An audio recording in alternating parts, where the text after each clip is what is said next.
Pete before Mr. Cook.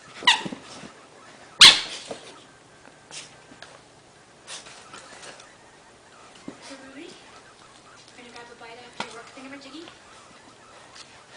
No, Lisa, I shouldn't have asked you to come down here.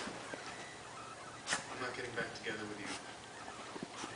What are you talking about? Why? Why? You screwed the acting instructor on our honeymoon. I mean, what kind of cold, heartless bitch would do that to someone they love? I'd have to be an idiot to get back together with you after that. Oh, and by the way, I destroyed all your little throw pillows. Yeah, because throw pillows suck, okay? They serve no purpose. They're purely decorative.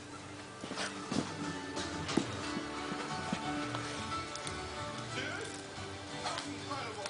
You're the one who told me I should get back together with her. Whatever you do, don't ever take my advice again. Your dad totally put it in perspective for me. I was barely famous back then, and I'm never going to be famous again. What about your E! True Hollywood story? The E! Channel doesn't even know we're making this show. What do you mean?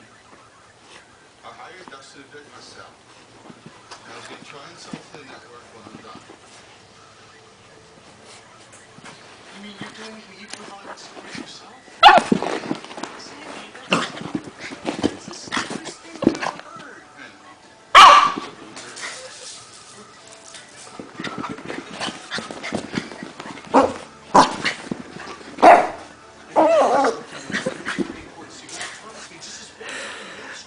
Ruben, I'm your wingman. Whatever it is, I will not let you... Jackson!